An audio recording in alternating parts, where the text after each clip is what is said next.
Welcome back to another enthralling episode of Creepcast. Today we're going to be talking about the thing in the basement is getting better at mimicking people. And before we get into this, I just wanted to say be sure and check us out on Spotify, Apple Podcasts, all those other places. It helps us out a ton.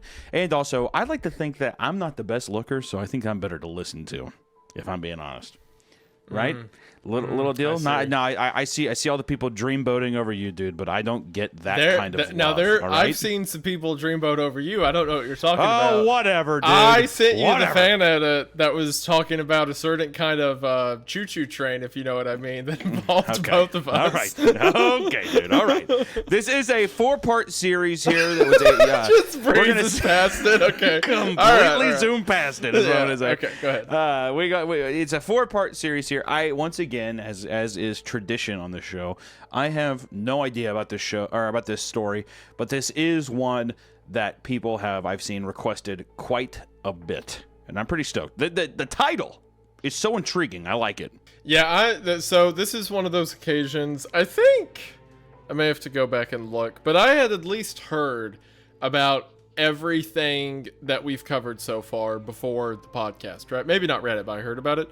This is the first one that the first time I ever heard about it was in comments for Creepcast. People were like, you should check this story out. So I'm completely blind. I'm as blind as you are on this one, so I'm excited to see how it goes. And if it's awful, it's your fault. Keep audience. It's your fault, audience. Okay. I was gonna say I thought I had to take the weight there. No, not fine. you. I'll put it on the audience as well. The audience. This is written by ThatExoGuy, user ThatExoGuy. Oh, it was 2 years ago. I wonder if that's kind of why it was past you. Is that because I feel like a lot of the stuff that you know. Yeah.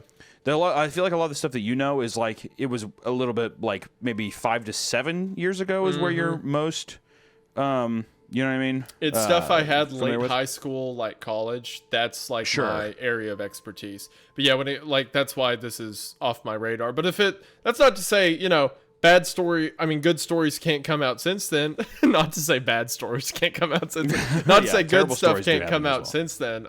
So I'll check. I'll see what you kids are up to, what you Zoomers have got in store. I'm stoked. I mean, I'm ready to get into it. So, I mean, I guess without further ado, let's read The Thing in the Basement is Getting Better at Mimicking People. Let's go for it. Same as always. You got quotes and I got the other stuff.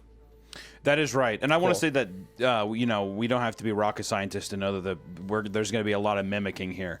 So if characters sound similar, I don't know what I'm supposed to tell you. All right? I'll have a slight deviation, but it's probably going to be a little bit of rough pumpkins throughout this deal. All right? That's all I got to say. If it becomes like an issue, I could take one maybe like I did Left-Right Game. But until then, I'm happy to see you like flail and suffer. We get to well, that's fine. As long the cap apparently so far is I think Left-Right Game was 7 characters, so I got 6 in the bag. As long as we can sit in 6, I think we'll be all right.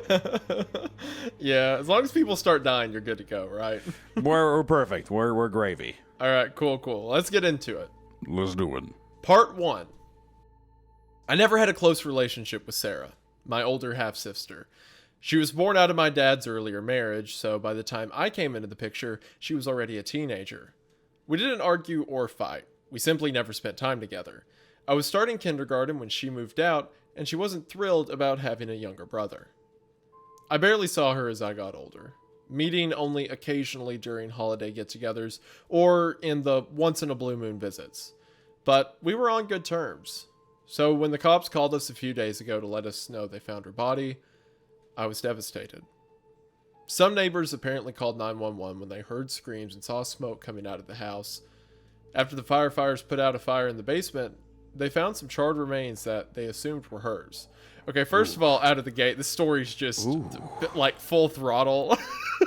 Like immediately, I was like, "Good God!" Yes. Second paragraph, we've got a charred body. Like, whoa. Okay. Yeah. Well, you know what's kind of interesting is it kind of reminds me of Midsummer a bit. Whenever the girl unalives herself with her family in the house as well, and now we're kind of having this estranged relative as the sister in Midsummer as well, who's kind of picking up the pieces after the fact.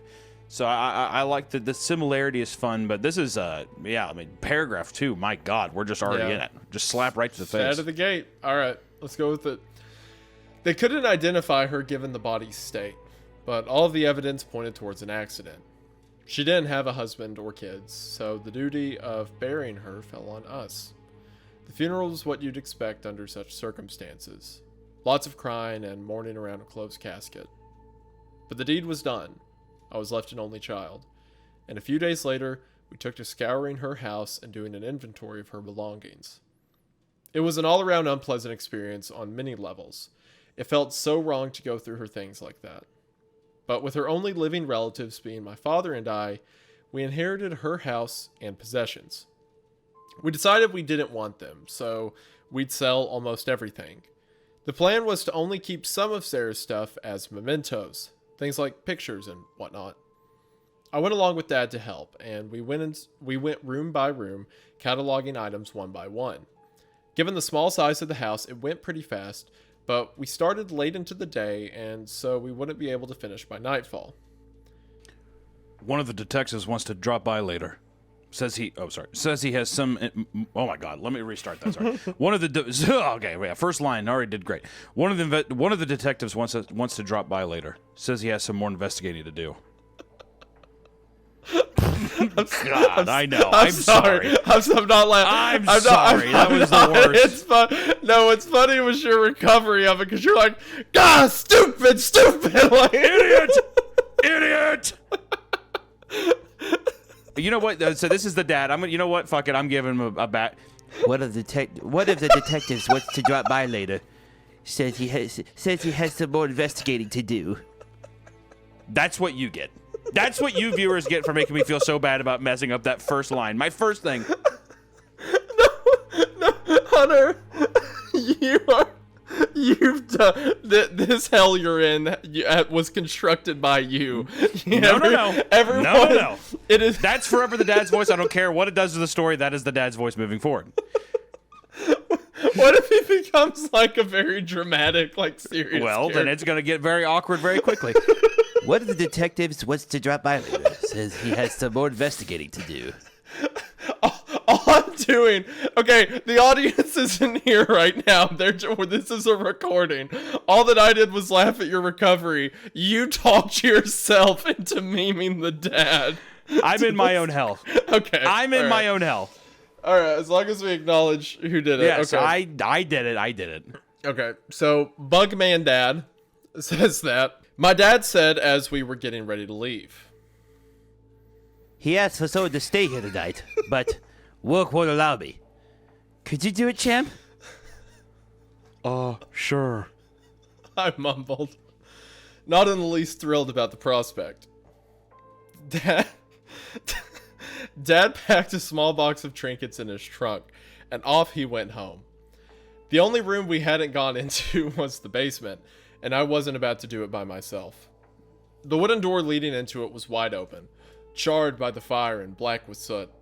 The basement itself was in similar condition, ravaged by the fire and by the firemen's attempts to put it out. It unnerved me to no end, so I dragged a chair out on the porch and spent the evening there. I smoked half a pack of cigarettes and drank some old beer left behind in the fridge, all while the neighbors regarded me with curiosity. A few of them even approached me, giving me their condolences when they found out I was Sarah's younger brother. The detective finally arrived at sundown, pulling onto the street in an old beater car. He looked like your average guy when he stepped out, dressed in a cheap suit and a loose coat hanging on his shoulders. Hello, I'm Detective Marcus. He introduced himself. Clancy, nice to meet you, detective. Likewise. I'd offer you a beer, but I'm assuming you can't drink on duty. Might as well. Marcus said with a shrug of his shoulders. I'm off the clock, and I'll be here all night. That took me by surprise, but who's I to argue with the man? I fetched him a chair and a beer, so he sat down and lit up a cigarette as well. We had some admittedly awkward small talk, but the subject quickly moved to Sarah and her death. Marcus asked the usual questions. Was she depressed? Did she go out, or was she a shut-in? Did she have any friends or romantic partners he could question? All perfectly reasonable questions meant to dig up new leads, but I was the wrong person to try and answer them. I wasn't particularly close to Sarah, so I didn't know most of the answers that Marcus wanted. Don't worry about it. I get it. He reassured me. I don't speak much with my old man, for example. Couldn't tell you his birthday if you put a gun to my head. Let alone what he's up to these days. It's just, I never imagined she'd go like this, you know? I'd have to make an effort if I knew. Don't beat yourself up over it, kid. What's done is done. It was getting late and darkness settled, so we went inside. I led Marcus to the living room, and he shared some of the case details with me after we made ourselves comfortable. The reason I wanted to stay in this house overnight is this. As he spoke, he pulled out a smartphone and browsed some files on it. I'll warn you, they're pretty disturbing. If you want me to stop at any moment, just say so. He pressed play on an audio file, then laid the phone down on the small table between us. We both leaned in as Sarah's voice resounded from the speakers. I'll do my best to write down what she said from memory, as I don't have access to the recordings. Recording 1. Is this app working? Test. Oh, okay. Well, my name is Sarah. I moved into this house 2 days ago, and I heard some strange noises last night from the basement. I'm kind of paranoid right now, because I live here alone. So I'll leave my phone out to record them and hopefully find what's up. Recording 2. Some breathing is heard in the background and the phone gets set down. Footsteps walk away from the microphone, then it's quiet for a long time. Marcus skips through most of the recording, as it's nearly 9 hours long. About 2 hours in, around midnight, the microphone catches a distant crash. Some skittering follows, sounding like a cat running around on bathroom tiles. It goes on for a few hours, with long pauses between bouts. Hello. A deep voice calls out weakly. What the hell? I let out. Marcus paused the recording and looked at me. Do you want me to stop it? He asked. I contemplated this offer. On one hand, whatever followed had the potential to traumatize me for life. But on the other hand, the sheer curiosity would eat me up alive if I didn't find out more. So I gave in and told him to let it play. The voice calls again, this time sounding more human. Is anyone there? No one answers it. The voice falls silent, and the skittering carries it away from the microphone. No more sounds are heard that night. Recording 3. What the hell? What the hell? I knew it. Someone's living in my basement. Recording 4. Okay, I calmed down a bit. I was terrified after I listened to the last recording, so I ran out of the house and called the cops. A squad car came after about half an hour, and the bastards took their sweet time.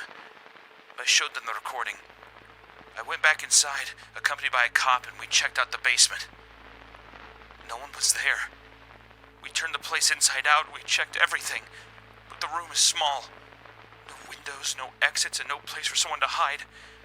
The cops think that it was an intruder that broke in, but they couldn't find any signs of it. They said they'll patrol the neighborhood at night and keep on the lookout for any suspicious activity. One of them also asked me to keep recording, just in case. Recording 5. Okay, here goes. I'll leave the phone out tonight as well.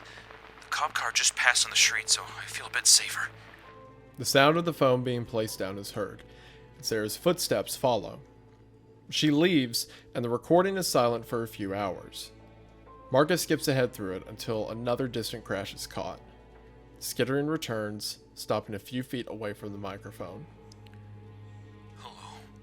The voice calls out. Is anyone there? It sounds more feminine than the last time. Still inhuman, sort of like an artificially generated voice, but verging on crossing the uncanny valley into unnatural sounding territory. It calls out a few more times over the span of a few hours, sounding more and more like a woman. When it becomes apparent that no one will answer its calls, the voice stops. The skittering takes it away from the microphone, and the rest of the recording is silent. This is getting all kinds of freaky. I mumbled. I know. Marcus admitted. Never seen anything like it before.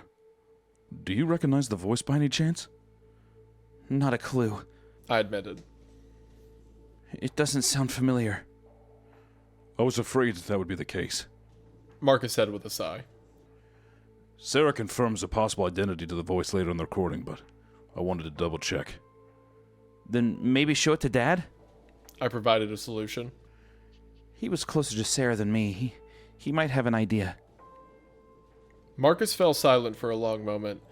He joined his hands beneath his chin and leaned forward, propping his elbows on the table. The look in his eyes turned grim and worried. I'm sorry, Sonny. He said out of the blue. For all you've heard so far, and for all that's to follow. But I'm glad it's not your father that decided to stay. These recordings might just break him. What? I asked, dumbfounded. What's that supposed to mean?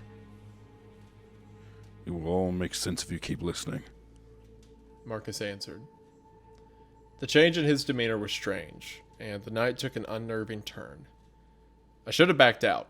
I should have kicked him out. I should have done a lot of things differently. But my curiosity mounted to levels beyond my ability to rein it in. So I proceeded to listen further.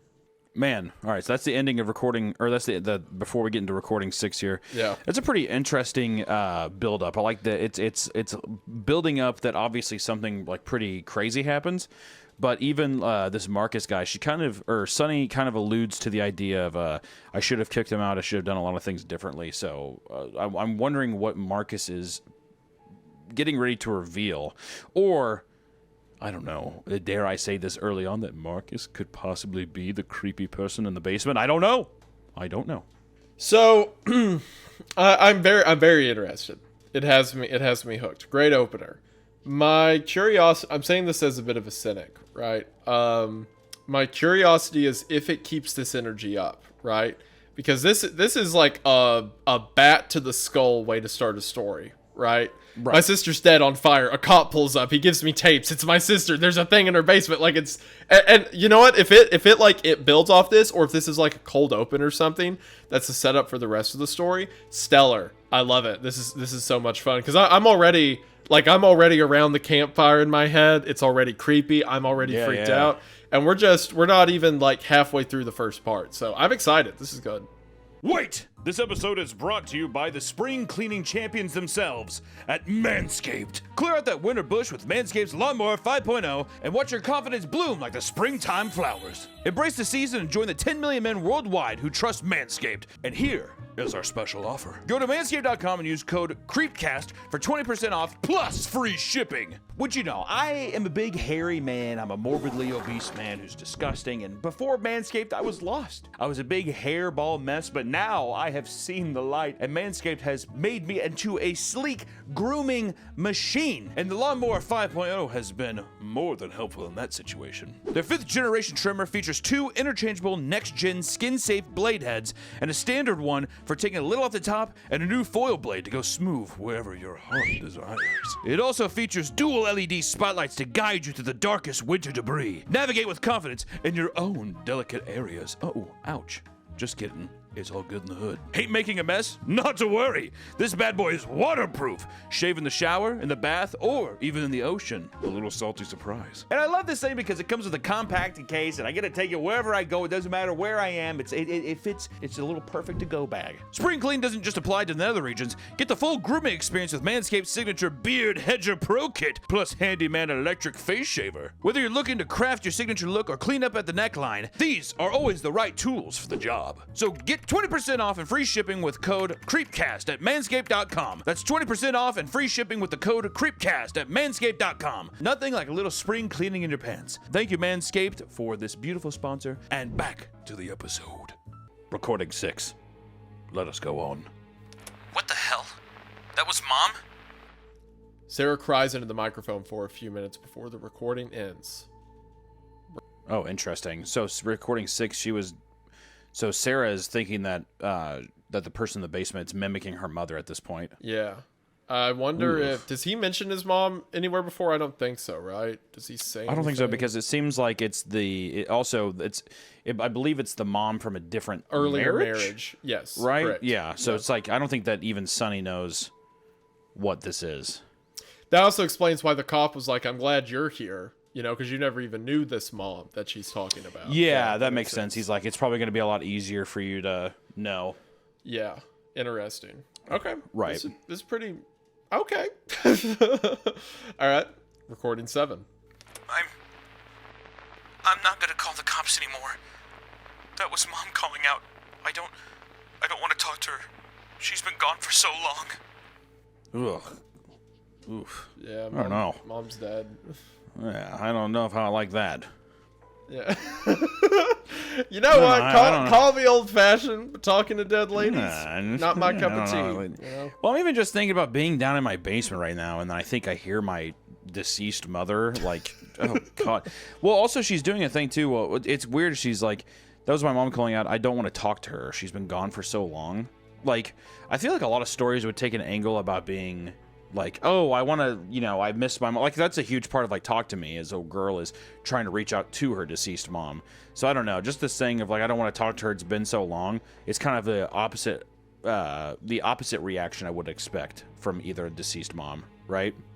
I find myself, as I get older, I get more scared by, like, concepts of mimicry, you know, like family members and stuff like that. Because I think it's just I was so desensitized to it as a kid, because everything you read is like, it was wearing my mom's face, or it looked like my dad, or, you know, whatever.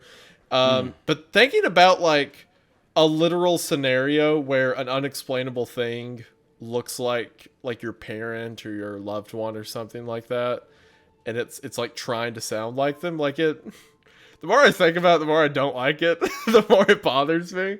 Well, this one's interesting too because she's not even seeing it. It's just it's just it's audio, just all yeah. sound. So in her head, it's like now she's visualizing that in her mind. Yeah. Yeah. All right. So, recording 8. Okay, I've calmed down a bit. I hope... I'll wait here tonight. The recording is silent for a long time. It turns off abruptly about a half an hour. Do you know anything about Sarah's mother? I jumped back in my chair at the sudden interjection, completely absorbed by my thoughts. Not really. She died before I was born. It was why Dad remarried. Marcus gave me a thoughtful nod of his head in answer, and he played the next recording. Recording 9. It's back. I'll start another recording. The scurrying returns. Sarah's breathing is audible in the background, and it gets faster as the sound approaches her. A chair creaks, presumably as she gets up, and her footsteps join the skittering in the background. Hello? The same woman's voice from the previous recording calls out. Who are you? Who are you? The voice repeats Sarah's words back to her. Mom? Mom? The voice repeats her words again. Who the hell are you? How do you have my mother's voice?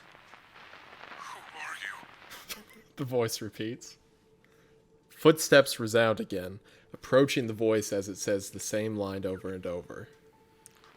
Answer me! Sarah demands. Knocking is heard as if someone bashes a door with their fist. Answer me! The voice coos.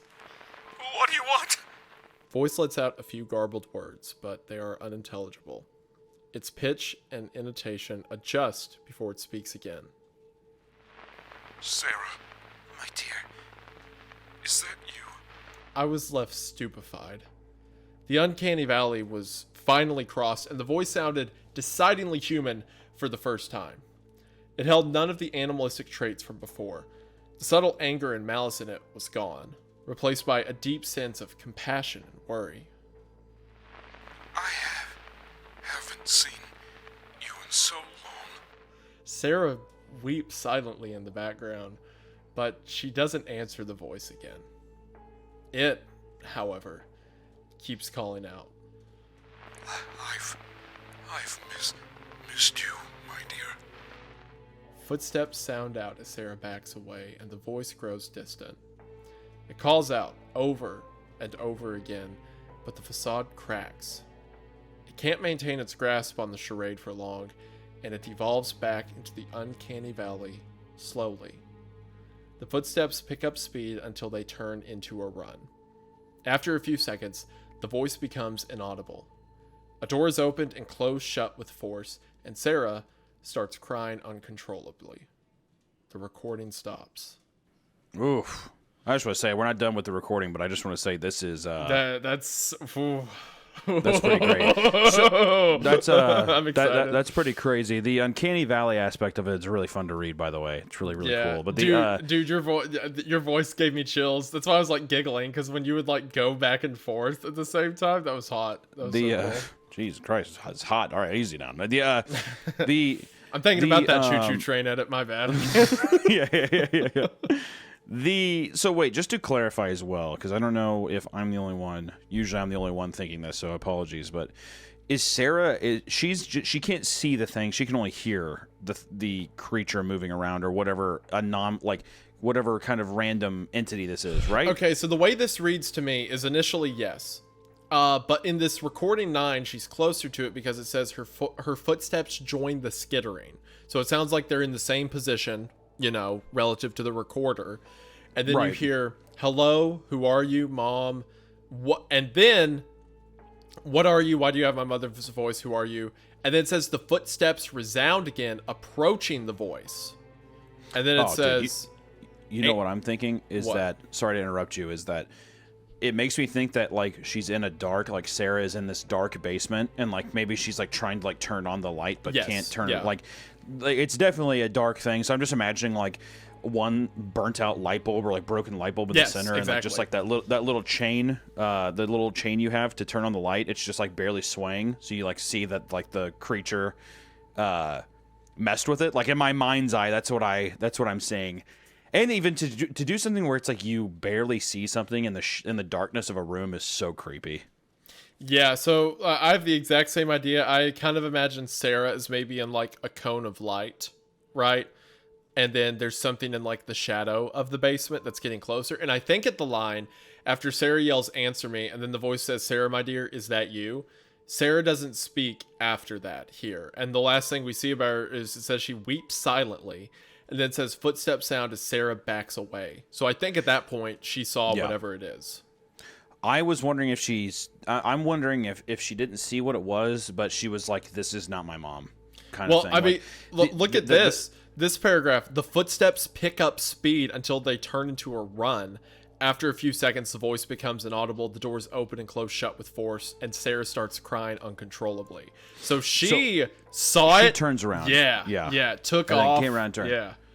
So yeah, I don't know. I mean, we still got to read on, but I almost see that she was so horrified by it because the only light source I'm thinking is coming from into the basement is from, I would assume, the doorway that is opened up, like the door leading into the basement. I assume that's stayed open, and it's just like this small trickle of light to where there's a little bit of light coming down, but it's like the entire basement is shrouded in darkness. So I assume that she saw something, or maybe she saw the silhouette of something. It freaked her out, or she came to terms with something and ran away and is just like totally in shambles. All right, let's keep going. I will say, so my early, like again, we're not even halfway through part 1, but my initial thing is I think this would kill as an audio show. Oh yeah. I'm sure there's some out there, and we'll do what we always do and look into it, as we get. Yeah, look into it and be sure and give a nice shout out at the end for some of the stuff that we found for sure. Absolutely, yeah. So let's keep going. The recordings are time stamped, Marcus said. After this one ended, Sarah didn't make another one for a few days. Considering what I just heard, I didn't know what to answer. I kept silent, mulling over my own thoughts and feelings on the matter. As intriguing as the situation was, I mostly felt horrified and sorry for Sarah. I couldn't even begin to imagine what must have gone through her head after living through that. Why are you showing me all of this? If you really are a detective and part of the police force, you'd lock stuff like this away behind 10 locks and keys. What a weird thing to say. I mean, 10. Why specifically 10 locks and keys? How old is the kid here? That's like a 12-year-old statement. You put, I don't know, 10 locks on that? Like a high number? You'd put this stuff in Diagon Alley. He just makes pop culture reference. You'd have to catch this with the Infinity Gauntlet. What is this place? What do you mean it's for wizards go? Oh, I've never heard of such a place. Oh, Marcus, you crazy little goose. What is this? Some kind of Horcrux? Yeah, she's like, what is this, a Horcrux you have here? Yeah, has like a Deathly Hallows ankle tattoo. Yeah. Well, this is actually a 32-year-old woman.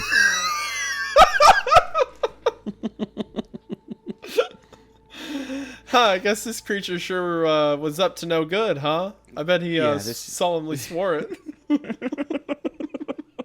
Marcus is like, I'm begging you to please stop. What? Please. I don't understand what you're doing, but I know it's a reference to something, and I don't care. What the hell is a Hufflepuff? What the hell do you mean, Hufflepuff? Man, Marcus, whatever this thing was, it's a raven. It's a Slytherin for sure. Yeah, well, I better not. I hope Sarah didn't find the Sorting Hat down there. Who knows what house she would have been in. Okay, well, I'm going to keep playing these recordings of this crazy deity attacking your stepsister. The references don't even make sense. It's like, wow, I sure do feel like a Malfoy about this. Like, it's just...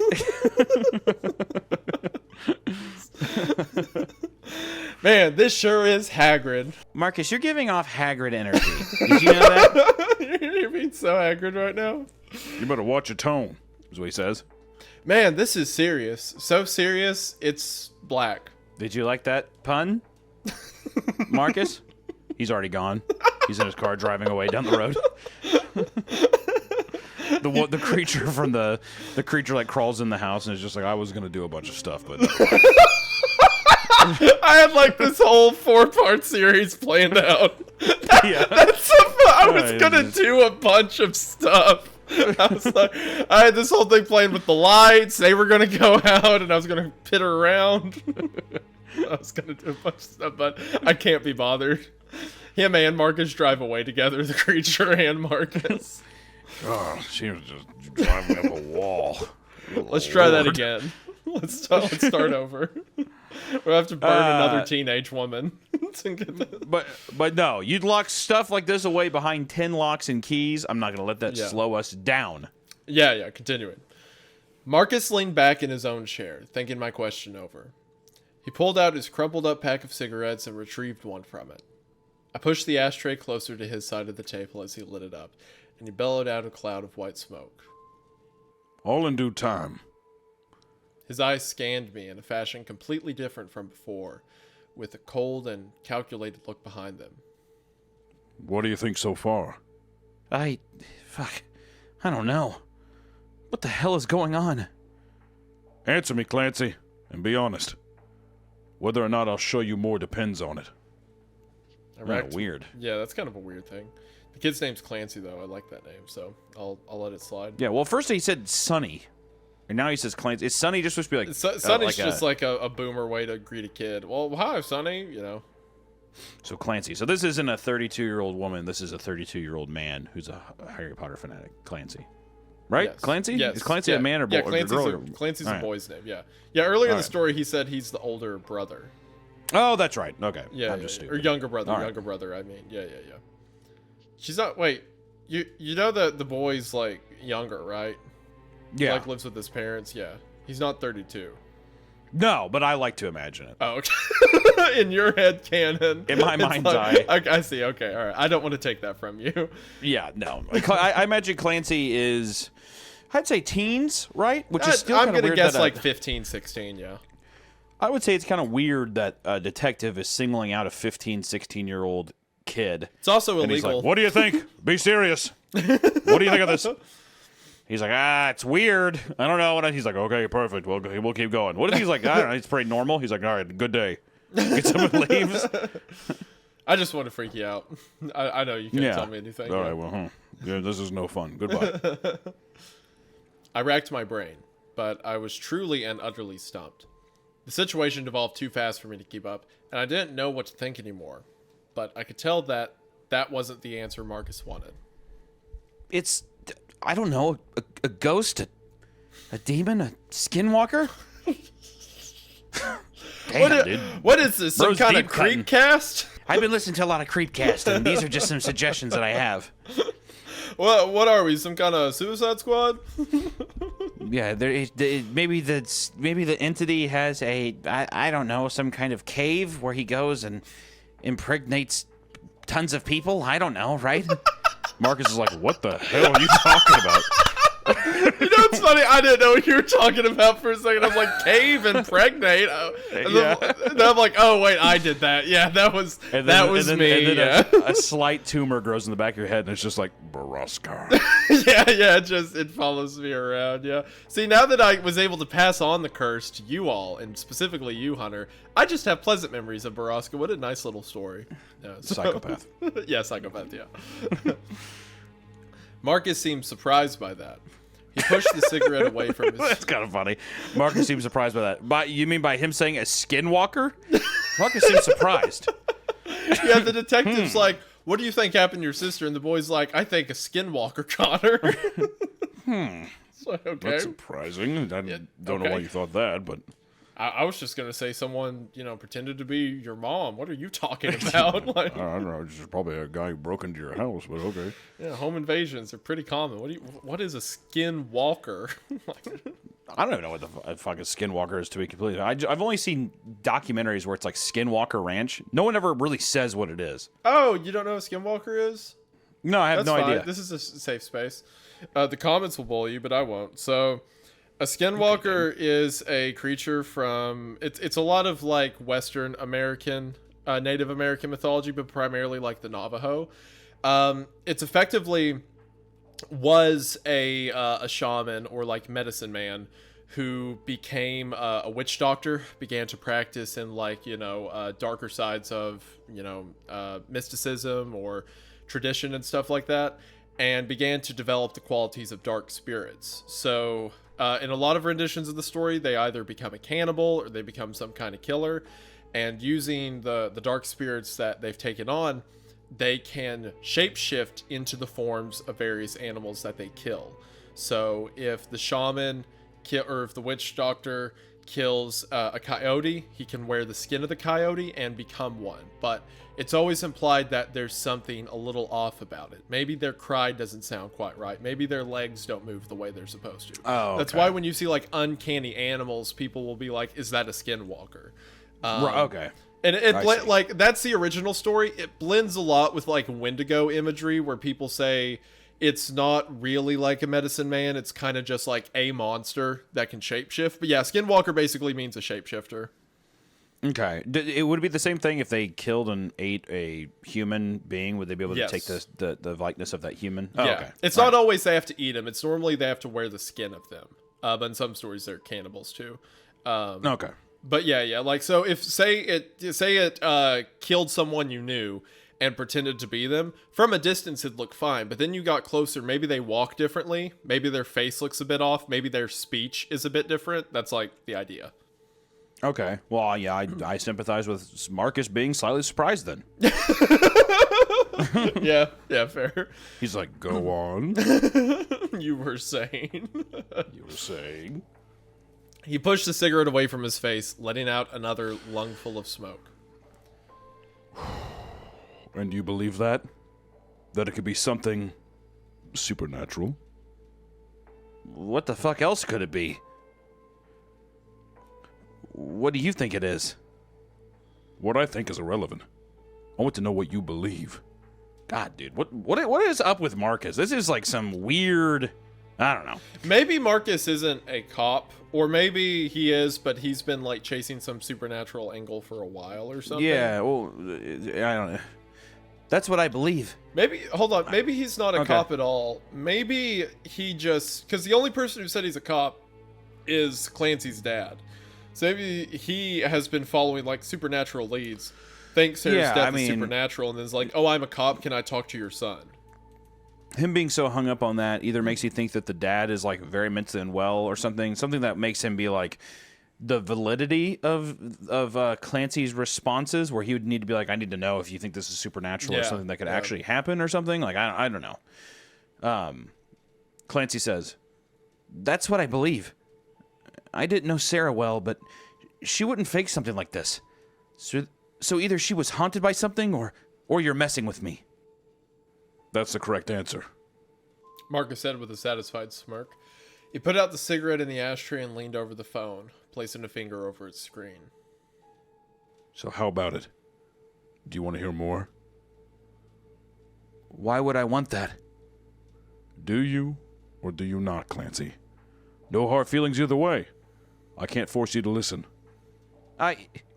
Yeah. Start the next one. I don't know for sure why I decided that. We could sit here all day while I blame curiosity or, more likely, stupidity, but those answers would be half-truths at best. It didn't feel like a want at the time. It felt like a need. I needed to go through with it. I needed to hear all of it. The reasons I felt that way didn't matter at that moment. I have a good feeling about you, kid. Marcus mumbled as his finger tapped the screen and started the next recording. Recording 10. I don't know what to do anymore. It's driving me nuts. Whoever's messing with me comes back every night. I hear them even now. The microphone picks up footsteps, and a door creaks open slowly. Faint mumbling comes from the distance, accompanied by the familiar skittering. It pauses for a brief moment before it speaks up. Sarah, my dear. The voice calls out, not entirely human. Please, The door closes shut with a loud thud, and Sarah retreats back into the room. I tried a lot of things over the past few days. It calls from the basement. So I got locks and put them on the door. They're untouched, so whoever it is isn't coming from outside of the house. It hides in there somehow. And I called the cops again while the thing was there, but it left when the cops arrived. The two officers asked me to unlock the door, and they checked the basement again. But lo and behold, it's as empty as last time. I'm not sure what they think of me. Maybe they suspect I'm fucking with them, so I can't rely on their help. I even told Amy about the thing and showed her the recordings, so she slept over yesterday. The thing somehow knew I wasn't alone because it didn't make a peep the entire night. I'm not sure if Amy believes me or not anymore. Hell, I wouldn't believe me if I were her. But she offered a solution. Get a roommate or a boyfriend. Someone to live with me. It could work, but I don't know anymore. Do you know this Amy? Marcus asked as the recording ended. I think Sarah mentioned her a few times, but I never met her. I looked over my shoulder as I answered. At the corridor leading to the kitchen. The basement door was on one of the walls there, and I could see the locks mentioned in the recording. They hung open on the door, but they were still intact. Marcus snapped his fingers to get my clearly distracted attention, and he pointed down at the phone. Want to keep going? Yeah. Before I hit play, I want to ask you something again. Did you by any chance suffer any mental trauma as a child, or even recently? Something that shook you to your core? I raised an eyebrow at the strange question. No? Why? You're taking all of this surprising well. Your mental fortitude is pretty high. That's sometimes a sign of... Never mind. He hit play before I could pry him for more details, so I fell silent to not miss it. But I made up my mind. When it was over, Marcus would have a lot of answering to do. Okay, so clearly Marcus is like putting together some like Avengers initiative, right? That whole your mental fortitude's pretty high. It's a sign of, clairvoyant children or whatever. Well, now I'm wondering if he's almost wondering if this thing is our main protagonist. Maybe? What do you think about that? I mean, no, you mean like, does he think Clancy is the creature? Yeah, or I mean, I don't know. Like that. I mean, that'd be a great mimic if it if it got him this far. Well, that's I mean, that's Maybe. the thing is, I'm wondering if where does Marcus come into this to where he's so knowledgeable about it? Because really, the thing about it is, yes, it is creepy what we're hearing so far, but I don't think it's overtly disturbing, especially for. I mean, like it is, but I just mean like it's not like you're hearing Sarah get mauled to death or something like that one grizzly bear, like the documentary about the grizzly man, whatever. And then the guy listens to the audio of him getting attacked. Like, that would be shocking to be like, well, that's weird. Maybe he's a skinwalker. You know, like that would be odd. But so far, it's just people mimicking back and forth to a person that he kind of doesn't know very well. And now it is creepy because they're still in the house, right? Yeah, They're in the house. Like he sees the locks over there. So I didn't know if Marcus is maybe like suspicious. He's like, huh, you know, for hearing all this weird stuff, you're really not reacting the way that I thought you would. And, you know, I can't tell if he's reading him or I see what. what you're saying. That might be... I don't think it's correct. I'm just saying I'm trying to get a grip on what's happening. Wait. Back here at the top, it says he goes with his dad, and they go room by room. So as far as, unless something changes later in the recording, the house has this mimic in it, while Clancy and his dad are in there. They go room by room. Given the small size of the house, it went pretty fast. And then the dad says one of the detectives wants to drop by, says he has some more investigating to do. He asked for someone to stay here tonight, but work won't allow me. Could you do it, champ? And he says, sure. So I'm thinking maybe the dad was the thing, you know?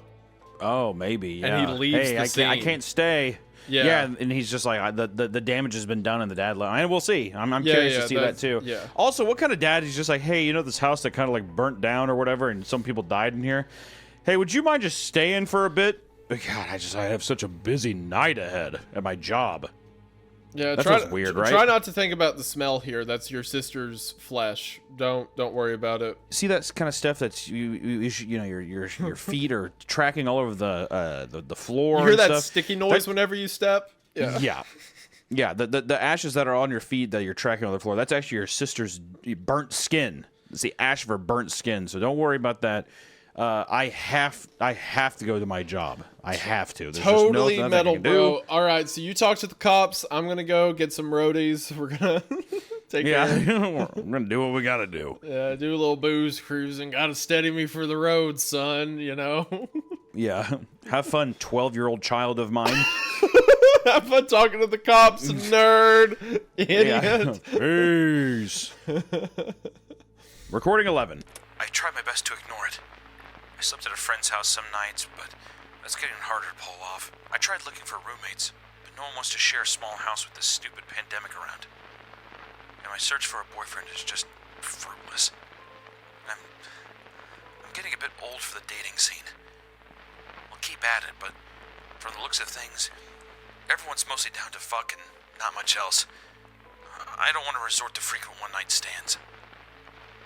The police still answer my calls, thankfully, but they're not doing much. Even their patrols are getting less and less frequent. I'm at a total loss here. I've considered selling the house and moving, but I can't afford that. Dad might be my last resort. Dad might be my last resort. Maybe I can move in with him and his wife and son. We're not exactly friends, though, so who knows? And I can't risk telling them. There's no chance in hell they'll take me if they think I'm crazy. Sorry, I did that because your theory right there was like, maybe I can move in with Dad, dude. It's setting something up. I don't know. Right, we'll see. Yeah. Also, I know this is kind of a lame criticism for horror stories. I understand, but at the same time, leave. Just, you're in the house. The house is weird. Don't be in the house. Well, yeah. I was gonna wait until we got done with our first. Okay, yeah, you're here, right. But, You're right. But I was, right. yeah, I was just saying, I do have some criticism so far. Well, just okay, like, hold what on. the fuck are you Yeah, doing? you're right. It can wait. We'll continue with the story. Hearing her opinion of me and Mom, it stung. Sure, we weren't more than acquaintances, but we're not horrible people. We would have taken Sarah in if she reached out to us. So to know that her salvation was so close, kept at bay only by superficial assessments of us, it sucked, plain and simple. And if she would have showed us the recordings, we might have even believed her, especially Dad. Play the next one. I demanded before Marcus had a chance to say anything. You sure? You sound a bit riled up. Maybe. Play it. Marcus sighed deeply, but he did as he was told. Recording 12. It's still here. It won't go the fuck away. I haven't talked to it in almost a month now, but it's still here. It's going to drive me insane for real. I can't take it anymore. I'll confront it again tonight. Maybe I can find out what the fuck it wants, or get some answers. Recording 13. The recording starts and is quiet, safe, or static for a few moments. Sarah takes a deep breath and a barely audible step. Are you there? The skittering returns, coming closer to the microphone than ever before. It sounds more frantic than usual. Of course, my dear. I'm always here. You stop that, you hear me? Stop using her voice! Sarah, I said stop! I know you're not her. The voice coughs loudly. It changes as it does, slowly morphing and growing deeper. When it stops, it sounds male. Sarah, honey. I paused hearing that. It was Dad's voice. No doubt about it. Although it sounded ever so slightly off, I could recognize it. Up to that point, my running theory was that the thing could mimic the dead. But Dad is still very much alive, so that threw my theory under the bus. I didn't know what to believe anymore. What do you want? I just want to see you. Open the door. Sarah backs away as her breathing grows faster. Please, honey. It's dark down here. I just... Shut up! Sarah runs away from the door as the voice calls continue in the background. That was your father, correct? Marcus asked when the recording ended. Yeah. And what does that tell us? I pondered the question for a moment. It's not a skinwalker like I thought at first. I don't know much about them, but like, skinwalkers need to kill their victims to copy them, right? Not necessarily. Wait, what? Why? I knew it. I knew it. Marcus is some kind of paranormal Yeah, demon hunter that's what I'm guy. saying. Yep. Yeah. Okay. Not necessarily. But they do need to hear the voice they're trying to copy. And anyways, the skinwalker could have broken down the door.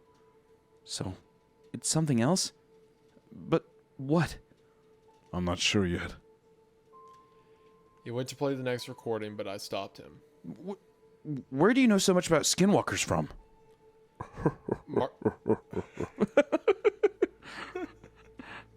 Or.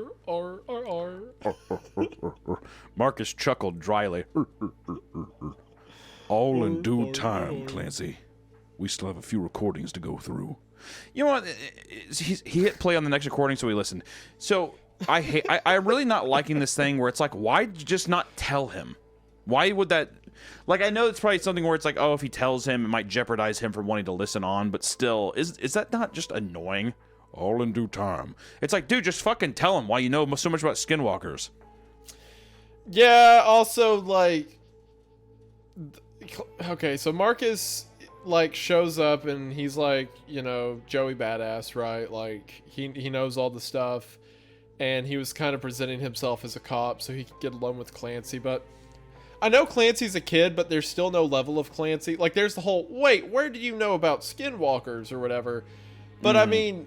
Like, even when I was a kid, jumping to supernatural conclusions, if an adult went along with me, I'd be like, Feels a bit what? far-fetched. Yeah. Yeah, I'd be like, what the fuck, really? It's like, hold you on, think it's I was Oh, talking yeah. about a movie I watched the other night. What do you mean? I'm Marcus. And yes, it is a ghost.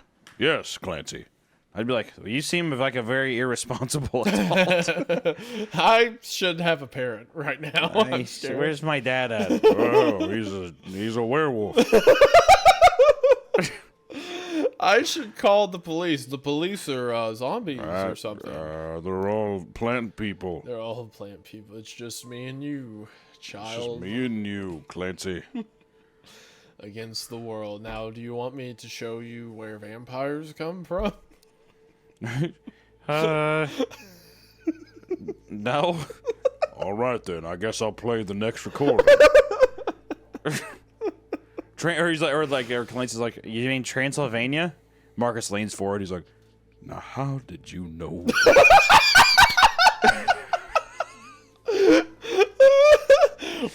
did you find out about the... Who the hell told you that? It's like, Clancy's like, this is just like Hogwarts. And Marcus is like, dear God. Good God. You're not a wizard, are you? like what, Marcus is just an equally delusional old man who like also thinks media is real. We're gonna need to call Nick Fury on this one. Like he's just... We are coming to the conclusion though, like just to get back, we are coming to the conclusion though that we think Marcus is not a cop, right? Yeah, clearly. That's becoming if very he obvious. is, Okay. then he has he moonlights as a paranormal investigator. But no, I don't think he's a cop. Okay, all right. Recording 14. It's not just mom and dad anymore. The damn thing has so many voices now. Amy, my ex-boyfriend Clinton, random voices I can't place. Hell, it even used the voices of those 2 police officers that went down the basement looking for it. It keeps calling for me, pleading and begging, feigning confusion, asking to be let out, but I won't do it. I won't open that damn door ever again. Fuck whatever I keep down there. It can have my stuff for all I care. I'm tired. I can't sleep because of it. It's getting so hard to do anything, I swear. Today almost got fired for mixing up customers' orders for the 20th time. I nearly snapped at the manager, but I stopped at the last second and apologized. Some coworkers noticed that I'm acting off and asked me about it, but I can't tell them. They'll think I'm crazy. Hell, I'm starting to think I might be crazy myself. I would just tell somebody. I feel like if it was messing you up that bad. I know that this is so 2 years ago, so this is a COVID right as well, so. Yeah, One thing that's kind of interesting with the pandemic pandemic like took me out. I was like, whoa, okay, yeah. I was like, holy shit, yeah. So it's COVID stuff. So it would be a bit difficult to be like, hey, can I crash at your place? Because people would be like, no, I don't want to be mixing, germs or anything like that. Yeah. So I could see that, but still, it's Also, this is the second time that Wait, Sarah's wait. She's working at a restaurant. Yeah, mixing up customers' orders for the 20th Well, time, it's which not it could super COVID. It's not like the peak of it, right? be. Yeah, well, I guess that's true. Maybe it's well. There were some places that did like drive-through and stuff like that, so maybe that's what. Yeah, who knows? I'm probably leaning too hard into it. We'll save it for the end of the part at least. So, I was just saying it is literally part 1 of 4, so we're derailing. derailing. Well, we'll see. Okay, yeah. We taking up too much time making fun of our only 3 characters so far, and 4 counting the dad's voice at the beginning. Recording 15. Sis? That's as far as I got into that particular recording. I slapped my hand over the phone with enough force to send cracks into the glass surface of the table. Marcus jumped back in his chair, taken by surprise. What the hell? That's my fucking voice. I knew this one would get you. Come on, dude. Come on. Marcus answered with a half grin. I knew this one would get to you. It's like, I imagine if I had like Willem Dafoe's Green Goblin. Like, Yeah, exactly. yes, I use knew your this one would get to hatred. you. Yeah. I knew this one would get to you. Only fools are heroes, Clancy. I knew this one would get to you. Marcus answered with a half grin. Or well, get to you more than the others.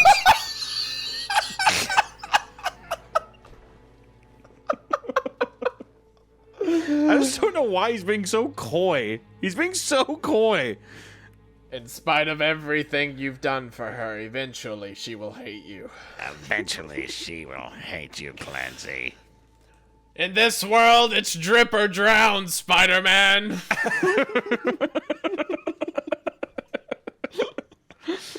Oh God. Okay. Yeah. I have to keep the faith. I have to keep the faith. It hasn't lost me. It hasn't lost me. I just think Marcus's characterization is a bit cartoony. Is all. It is. It is. Well, even with Clancy a bit too. But I'm gonna keep pushing. Clancy's fine. Clancy's a child, so he gets some bonus points for me. From this point on, dude, I'm wiping myself. I'm going in with full love here. Okay. I never visited Sarah here. It couldn't have heard my voice. So how the fuck did it copy me? Think, Clancy. Did it ever hear Sarah's dead mother? For how long has she been dead?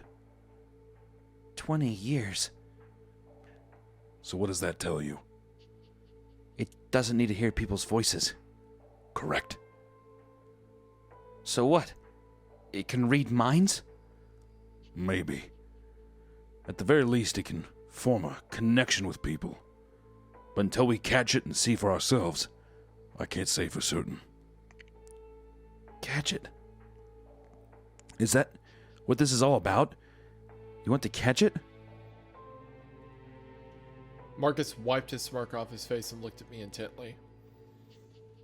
Yes, Clancy. Either catch it or kill it and solve your sister's case. So what? So what are you? Marcus didn't let me finish. He pushed my hands away from the phone screen and hit play on the recording, interrupting me. I'm sorry. I know. So what are you? And he like quickly pushes his hands. He's like, all in due time. He repeated it. I'm still recording. Come on, dude. I was laughing when he's like, "So what are you?" So in my head, what he's got like a duster on that's like flowing in the wind. I'm a motherfucking angel. That's exactly what I was thinking. Like, all right, here we go. I am he who walks between the here and the there. I am like 2000s 2000s FX like action movie dialogue, you know, like Hellboy. Yeah. Oh God. All in due time. He repeated once more. Sorry, so we're getting back into the recording now. Yeah. This is Okay, this so is recording presumably this is Clancy's voice talking in the recording. Yes. Sis, are you there? It repeats in my own voice. It's been some time since Sarah's first recording of the mysterious voice, and it sounds thoroughly human at this point. No more cracks in its facade can be gleamed. Listen to me, and listen well. I won't put up with this anymore. You have tonight to leave my house and leave me the fuck alone. I'll go to bed, I'll plug in some earphones, and I'll ignore you. If I hear you again tomorrow night, you can bet your ass I'll come down here and end you. Whoever or whatever you are. Understood? She sounds different somehow. Worried, tired, manic. Please, sis. For fuck's sake, open the door and let me out. And why would I do that? How'd you get down there anyway? Fuck. I don't know. I can't remember. But it's scary down here. Let me out, please. It copies your mannerisms well. It's spot on, actually. It does. I admitted feeling the color in my face draining little by little. I'm sorry. I I'm know, sorry. dude. No. It's just in that like, The Marcus character's so fucking cheesy. Have you ever seen the fourth Alien movie? No, huh? Okay, there's a character in it who brought the aliens back to life, who like is like fetishistically obsessed with them. He's like, look at the beautiful babies. They're so Right. like that whole character. And like Marcus struck me as that just then when he's like, it copies your mannerisms well. It's spot on, actually. Like he's getting like flustered talking about it. Well, I keep going back and forth between it's like very in my mind's eye when I see Marcus saying this stuff and stopping it with like a cigarette in his mouth and the light on them. Makes me think of like a really cheesy noir like detective kind of thing. Like It copies your mannerisms well. It's spot on, actually. and it's like these people just kind of sitting in this circle, but it's just like all these interruptions and him being just so kind of like I guess just cartoony and just not blatantly saying like, hey, this is what I think it is. I think we should do this. I almost wish it was that. So then maybe even Clancy could be like, you're a psycho. Yeah. And You know what I mean? And then you can Marcus work has through to that, convince but the kid. Yeah. yeah. You know what? Let's lean into it a bit. Look, it's striking like Saturday morning serial stuff. So you can do interesting horror things with that. Most of the schlocky horror films from the 80s I love so much are in that tone, right? So Right. So let's see how it goes All with right. that. With that in mind, I'm imagining him in the duster and the fedora, and he won't come out of it. So we'll see how that goes. Okay. All right. So I'll just proceed with the. It does. I admitted, feeling the color in my face draining little by little as I listened. Given enough time to learn, that thing could be a top predator.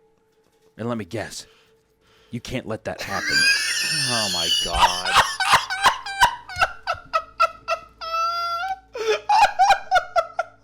Yes! Oh my gosh! Dude. I love it. Oh, dude, that was Dude. great. Oh, This is bordering on like, I'm down to read until the end of part 1, but this is getting this is tragic. Out of all the things we've read so far, this is come on. And we can't let that happen. And let me guess, you can't let that happen. Oh my god. We can't let that happen. All in due time, I replied and pushed play on the recording. What is this? What is this? Oh. Oh my gosh. I can't.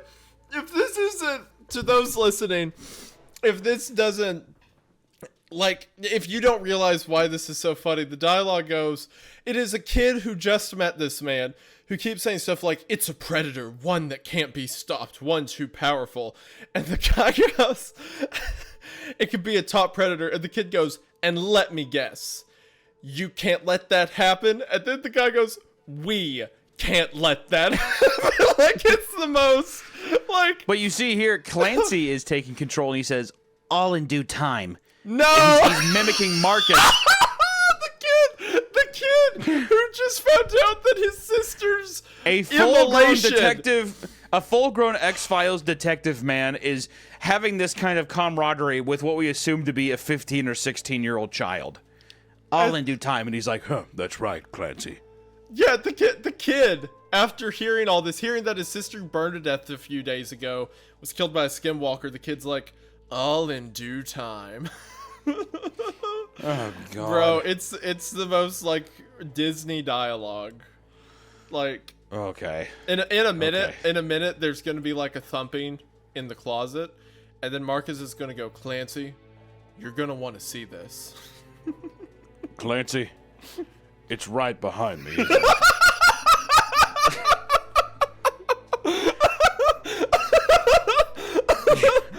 And you know what, dialogue very funny. I'm glad this is better to me than boring dialogue. I'll say that. Yeah. Yeah. Because it's certainly memorable, but I still like the monster concept so far. It's just the dialogue. I just want to so get fun. through this first part so Okay, fast. Yeah, we'll keep going. I am almost in the fourth layer of hell. I need All to. right. So Clancy, I'm having a great time. This is awesome. So Clancy pushes play on the recording, and it goes. Sarah doesn't say anything else. Her footsteps carry her away from the basement door, and the voice pleads in the background. It shifts back and forth between different people, quick and almost seamless.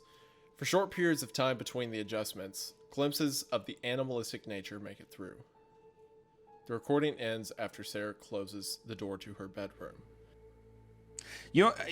And then before we get into recording 16, I just want to say, because of how much of a sour taste in my mouth right now, I'm now picturing Sarah's just breathing heavily, and we're just hearing footsteps. That's all we're hearing in the recording. We're just hearing and just patting around, and then she shuts the door. It's becoming even more comical in my head, where they're sitting around inquisitively looking at this this phone, and it's just hearing someone breathing heavily and walking around, and they're just like, No, seriously, Clancy, listen to this part. It's crazy. I will say that one criticism I had is that Sarah goes from trying to find a way out of it to being like, if you're not gone tomorrow, I'm gonna come down there. What does she think she's gonna do?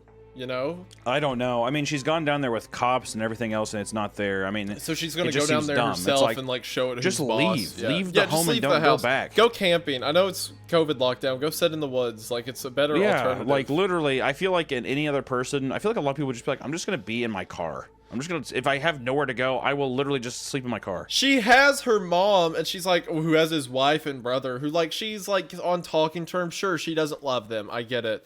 But she thinks there's a thing in her basement that sounds like her dead mom. Like that will negate some family, discomfort or whatever. I would go through the awkward interaction if I thought something was this tragic. And I would be like, also, I hate that she keeps saying like, well, they're going to think I'm crazy. Then let them think that. Who cares? Yeah, try it out. Let them cares? think that you're having a psychotic breakdown and need 24/7 surveillance, right? But hell, even I'm starting to think I'm pretty crazy. How about you say that 7 more times, Sarah? That sounds great. It's the right only thing, behind the only me, thing, isn't it? the only thing that is getting me through this first part, where there is 3 more parts after this dude, is that Sarah is going to be engulfed in flames at 1 second. That's the only thing pushing me forward. It does end with her catching on fire. You're right. We know that for sure, so I just want to see. All right, recording 16. You know Here what's we go. going to happen. You already know what's going to happen. If it stays this tone, the comments, they're going to need a part 2. I think you're stuck dude, here. I can't. I think you're I don't stuck know. here, Hunter. Recording 16 is what I will say. Okay. Recording 16! Okay, so I can't get a firearm. I don't have the money for that. And I don't even know how to handle one anyway. And fuck me, gasoline's getting pretty expensive too. Oh my god. God, I'm sorry. That just line is insane. And fuck me, gasoline's getting pretty expensive too. A canister's worth of a few gallons and a box of matches. The current plan is simple. I'll fuck that thing up if I hear it again tonight. Also, just the amount of use of fuck is just really annoying too, but My God, Sarah. Hold on. God. Give me a second. Bro. I've never... You getting heated is so funny for one. But her... Okay, the gas line was so funny. For one, like, I can't afford... I want to go get a firearm, and I don't have the $500 needed to buy one, sure, whatever. I also can't go buy a gallon of gasoline. It's $3. It's $3. It's Bro. $3.20. I can't do Siphon it out of your car that you drive to work in. My gosh. Go to your kitchen, get any amount of the chemicals you use to clean stuff or do whatever, throw that down there. That's flammable. Do what I mean, like, go to the store. You don't have to just use gasoline. I mean, I don't know. It's just so stupid. She does, to her It makes credit, me- she I does cannot get it. wait. She does get it. I cannot wait to where she's like, she pours her, she's like, how I'm going to kill this monster you're asking? Well, that's simple. I'm going to douse myself in chemicals and gasoline, light myself on fire, and tackle it. You're like, why would you do that? The way he said that, well, that's simple. like it's a TikTok DIY video. Dude, she literally begins her last thing she said with, the current plan is simple. I just like it's like, so long as it dies here, and then even Clancy's like, my God, Sarah. Like, I mumbled as the recording ended, and it's like, okay. I'll say this. This story needed a rewrite with the dialogue. I think I still like the premise of like a girl dies unexpectedly and her brother goes through the recordings with the cop. Let's talk about this when we Okay. at the end of part one. Part one. Okay. Yeah. You're right. Okay. Hearing her in that state of mind broke my heart. No one deserves to go through what she did, and the fact that we didn't help her sooner, that none of us made an effort to be in her life, it ate me up inside. We could have made a difference. I could have made a difference. Maybe then this tragedy would have had a better ending. There's only one more to go. Thank God. He leaned over the table and slapped a hand down on my shoulder, giving me a tight squeeze. I nodded my head as I felt tears forming at the corner of my eyes and signaled for him to play it. What is, I mean, like, is it? Why is he? What that are upset? they Like, suddenly like a father figure? What was that? Well, the weird, but like, also, why is he crying? Like, I understand that this is like there's a lot going on, I get it's right? emotional, but 30 seconds ago he went all in due time. Like it's Well, they're just like, so what? And you can't let that happen. Well, it's just also, it's like you don't know her that well, and these are also only audio recordings, and I'm sure that like it's still an emotional thing, but like why if now? he was Why now out of emotional all the through times? all of the tapes, that'd be fine. It But makes sense. After the whole like we've got to stop it, and then it's 16 recordings, and this is the Yeah, first time yeah. where he's like, "Oh shit, it's really hit me in the feels, Marcus." He didn't like how much she said the F word. Also, when you were doing that, when you kept dropping like F bombs through that, in my head, Sarah became Joe Pesci from Goodfellas. Yeah. Like, We're gonna have to fucking kill this motherfucker for real. yep, that's exactly. So what? So what do you want me to do? You want me to light the fucking house on fire, you stupid fuck? Funny, how? How about funny? Oh god, here we go. Recording 17, and the first line is this. The fucker is still here. Yes! Okay, I'm excited. Keep going. This is great. This is like football. Go. The fucker is still here. I warned it. I tried to be nice. I really did. What more could anyone ask of me? A liquid sloshes around in the background, presumably gasoline. Her breathing is strained and close to the microphone. Metal rings out as it hits the floor. Sarah? It calls out in the voice of her mother. I warned you! Something topples to the floor and the sound of rushing liquid is heard. This is on you! It's not my fault! Sarah, please! The voice yells more desperate than ever. What are you doing? What I said I would! You didn't listen! Why didn't you listen? Please, Sarah, you don't have to do this. Just let me out, please! Enough! Stop using her fucking voice! The thing falls silent. Sarah takes a deep breath, and the sound of gasoline pouring out of the canister dies down as it presumably runs out. Her clothes rustle as she searches her pockets, and she shakes the matchbox when she finds it. The sound of the matches jumping around inside is the only audible thing for a moment. You know what that is, don't you? She opens the box and fumbles around with the matches for a moment. The voice doesn't answer her, but instead skitters away from the door frantically. Sarah takes one final breath, and the sound of a match being struck is heard loud and clear. Oh my god. Get fucked. I'm in hell. Okay. Imagine, here's the thing too, dude. Here's the thing, and I really want you to take this into consideration. Okay. They are not seeing any of this. They are hearing this on a recorder on a phone. Audio. Yeah. So you just hear like, Get fucked. You know it's sad? That line actually worked a little bit. I was like, oh, that's good. When she says stop using her voice, like that feels there's like a reckoning for that almost, kind of like if Sarah hadn't showed any like badassery in the story up until then, and then that was her first like resistance to it. It's so desperate, it's against her mother. Like that works. But then 2 lines later, they had to go back to her holding the match, like you called down the thunder. Well, now you got it. You know, like. Yeah, I don't know. I mean, it started with. I mean, we'll keep going. Just end of part 1 at least, and then we can talk about more of this. Yeah. Okay. Yeah. The microphone doesn't pick up the lit match hitting the ground, but it picks up the gasoline igniting. Air rushes in as the flames begin to burn, and Sarah lets out a yelp. The voice begins to scream loudly, rapidly, switching back and forth. Please. Lets out one final call, for the first time using Sarah's voice. The recording ended, leaving me wrapped up in a whirlwind of emotions.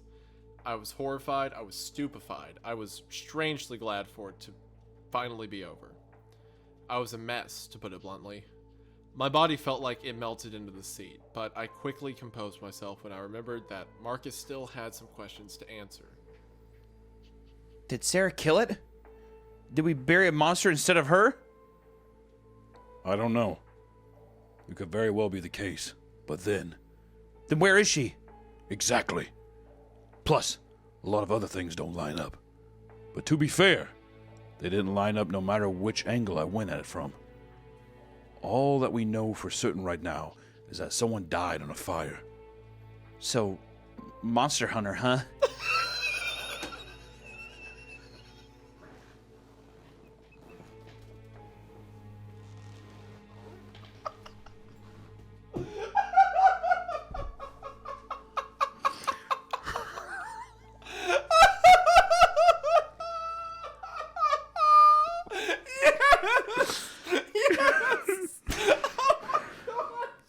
Yes! They did it! They did the whole... What are we, some kind of suicide squad? They did it!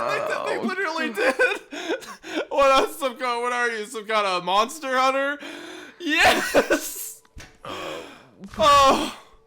Oh gosh, this is the greatest. This is my favorite thing we've read on Creepcast. This is the bet. This blows pen pals out of the water. This blows Veronica out of the water. So much. This is so good. I can't. Oh my gosh. Oh God. I'm. Oh my God. thrilled. Wait. Look, I asked after a few moments of heavy silence. Pretty much. Marcus answered. I'm the only one they call when shit gets spooky.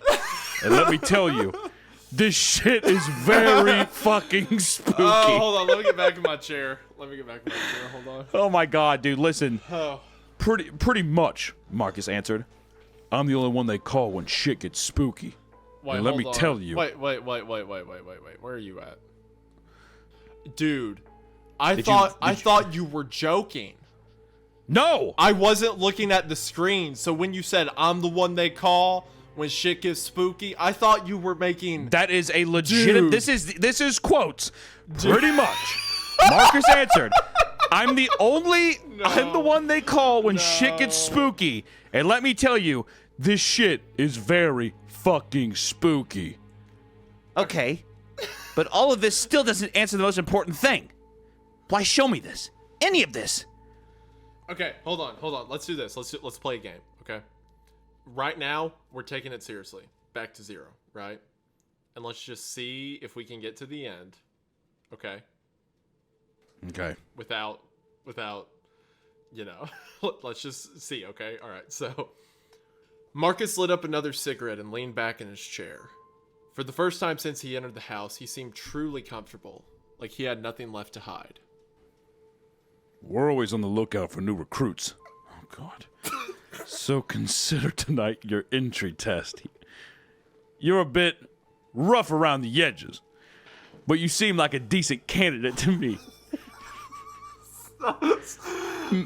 Me? A monster hunter? You can't be serious. Marcus just shrugged his shoulders. You'll never know unless you try. I sure as shit didn't. Never expected to hunt the things that go bump in the night before I tried. And what if I were to refuse? Will you kill me? Or erase my memory or something? At that, Marcus just laughed out loud. If you don't want to, you don't want to. Simple as. You can try to tell anyone, but who's gonna believe you? I frowned, and Marcus caught on that he struck a nerve. So he composed himself and got up, taking the phone and stashing it in his pocket. Look, kid. It's like I told you time and time again tonight. I can't force you to do anything, but consider it, okay? As he said that, no, don't make me read this next phrase. As he said that, he pulled out a Oh my God! He pulled out a business card for the Monster Hunters. Oh my God. Okay. Maybe what's happened. Let's finish this deal, please, God. It keeps going. Okay, we're almost there. He pulled out a business card that he tossed on the table in front of me. The world desperately needs more people like us.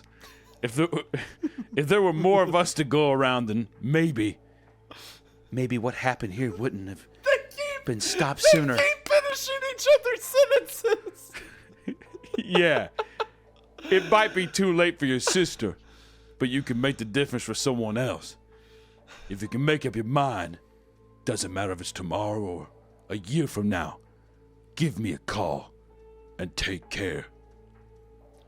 With that, Marcus left.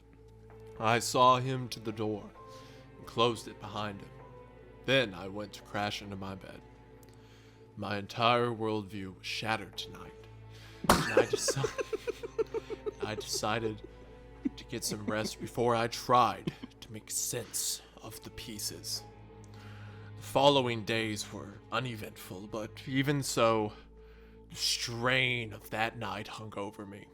It permeated my thoughts at all times, permanently active in the background as it burrowed deeper and deeper. Dad returned. We finished clearing the house and he put it up for sale. But I couldn't focus on that. Not when every other thought I had was about those damn recordings. In the end, I had to stay over for a little while longer, despite my constant complaints. Because of the slummy neighborhood and sketchy neighbors.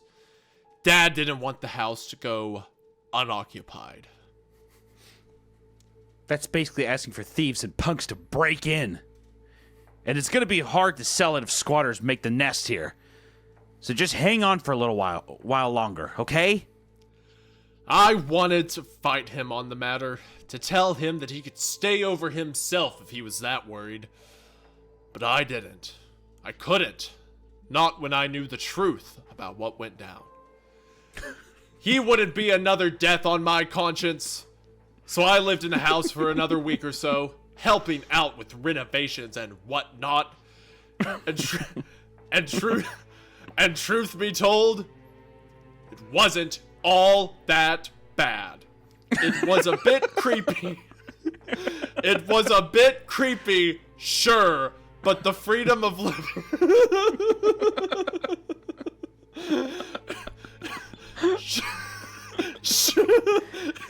Sure, but the freedom of living on my own was oddly pleasant.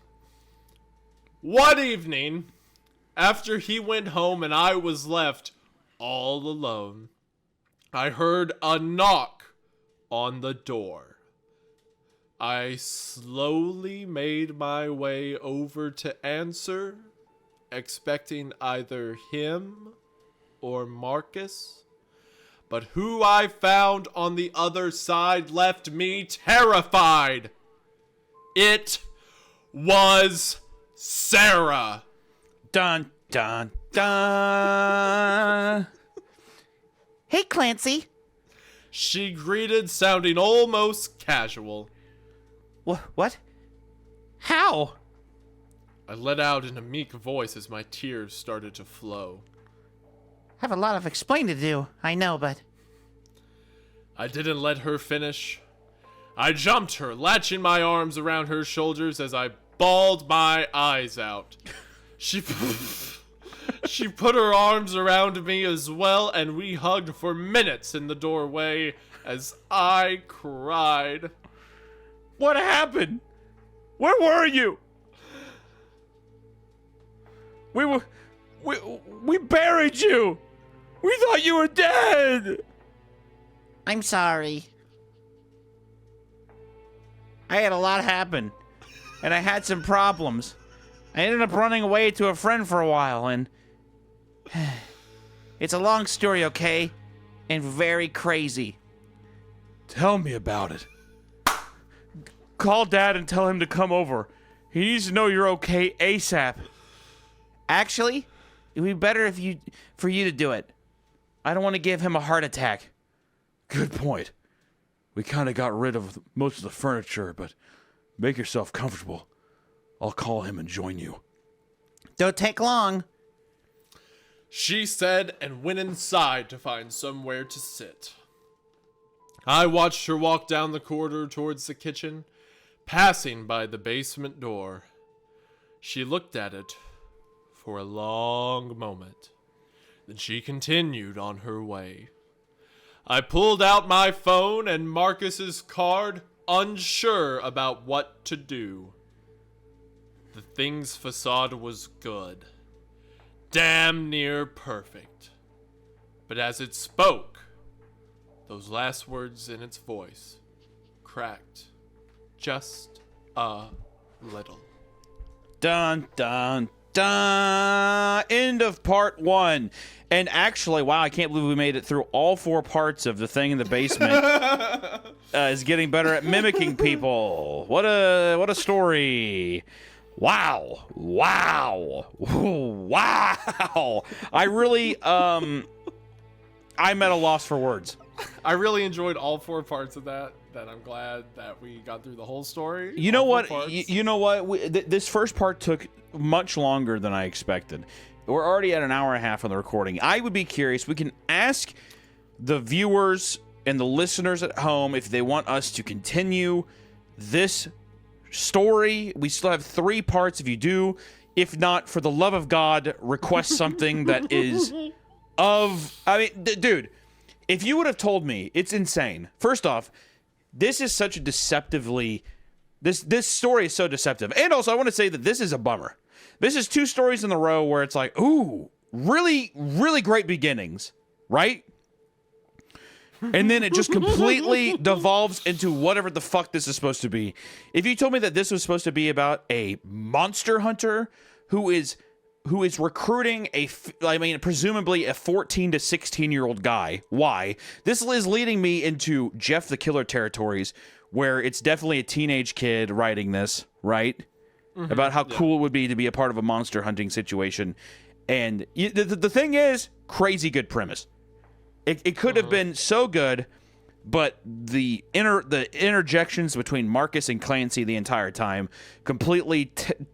It disrupts any win that was in the sails of being in the story, and it's a shame because it could have been so sick, but instead it goes into whatever the fuck territory this is, whatever fucking territory this fucking story fucking fuck. to quote this great author. So 2 things. I have 2 thoughts, right?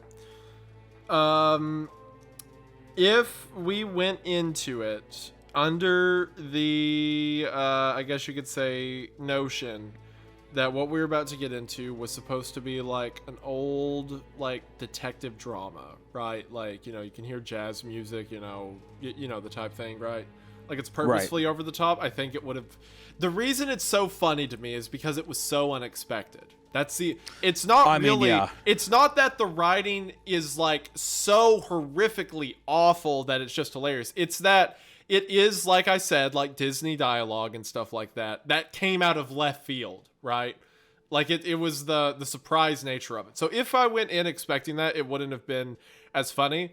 And also, I'm looking at the writer's stuff now, and it looks like he wrote this story a couple years ago, and over time he's been writing more and more stories. And in a recent post, he talked about how he's, wanting to get better as a writer and stuff like that. So like you said, this is almost definitely like a teenager or something like that, or just a new writer who's just, writing basically. None of the laughing we've done is a criticism towards him. We're saying that he can't get better or anything like that. Of course. That being said, oh my gosh, just the monster hunter line, the unexpected. It was insane. It's insane that the thing too is like, dude, you can just make some shitty stuff and you can grow better. I mean, like the idea of this is just crazy. It's so unexpected. You know what? I'm going to throw a skeleton out there that I hope no one ever finds. But to prove where it is, when I was in my freshman year of high school or sophomore year of high school, I swear I'm not kidding. I wrote Doctor Who fan fiction, not romantic fan fiction. It was like headcanons about maybe this character went and did this, maybe this adventure happened, right? It would be miles worse than what we're reading right now, right? So everyone starts somewhere, nothing against them. If they're showing me their skeletons, I'll show you mine. But my gosh, was it funny? The Monster Hunter line was so good. The turn was like that of, it had as much grace and decorum as a car going 80 miles an hour and then taking a sharp left turn into a brick wall. I mean, it was like, it was so unexpected and so funny. But I think, like, there's a lot of merit. I think that this will be very memorable. And, like, here's the thing, dude. Would you want to finish this? Well, okay, so here's what it is. I was thinking about this as we were reading, and I'm like, man, our comments suggested this, and after reading it, I think I know why they suggested it. I think they knew very well what our reaction would be, and they thought it would be funny. So there probably is an element of our audience who misses like what we did with the Jeff the Killer one, and they just want to see us hurt. they want to see us in pain, right? So maybe that's why. The problem either the biggest concern I have is that if we do read this moving forward, we should try to read it respectfully. We should make sure to show it respect. And then, now we know what we're getting keep into. powering through. Now we know what we're getting into. But does that also take out the fun? Well, see, no matter how much we know what we're getting into, if they say a line like, "So what are you, some kind of monster hunter?" it's not going to matter because we're going to be out. That's going to take us out. That's that's like a headshot. Just boom, boom, dead. I'm curious. I mean, we could try to push forward, or we could see what the comments say. What do you think? I think what we should do, it's an hour 40, right? Part 2 looks the same length, okay? Right. What we can do is we will throw part 1 out there. I'm sure someone will enjoy this.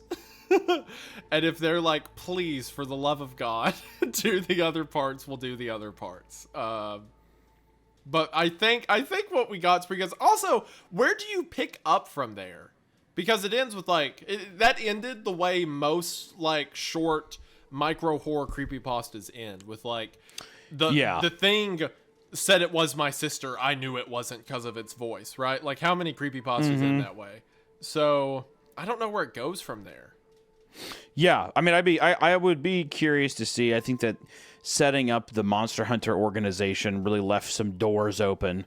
Yeah. So I'm guessing now that it's Clancy going to have to convince Marcus to come back, or maybe Clancy does end up joining the monster hunting thing, and then his first assignment is his now deceased skinwalker sister.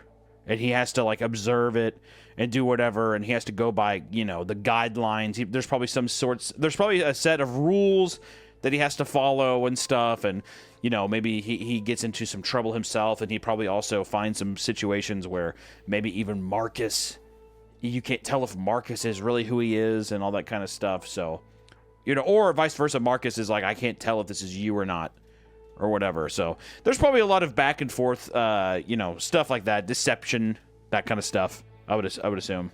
Yeah. This is crazy. This is crazy. I've never been so stoked on this creepy environment thing at the beginning, like being so excited about being like, oh, dude. That's why I found it so funny, because I was locked into a horror story. Well, dude, this is also why I love these creepypastas. And the thing too is like I have been so we ate way too good, with Baraska and then Pen Pal and all that stuff, even Left Right Game. And you're gonna have to sift through the layers of these stories and stuff before you can get into these truly biblically epic, awesome stories that or you're so fascinated by. But that's just that it's like horror movies. I mean, it's like there's some good horror movies, and it's a part of the hunt. Let me be clear. I enjoyed that. That was enjoyable. Oh yeah, no, I had a great time. Reason that we're not getting into that, but I enjoyed it. Yeah. I think that for part 1 thing, I don't know how much of an interest I have moving on to part 2.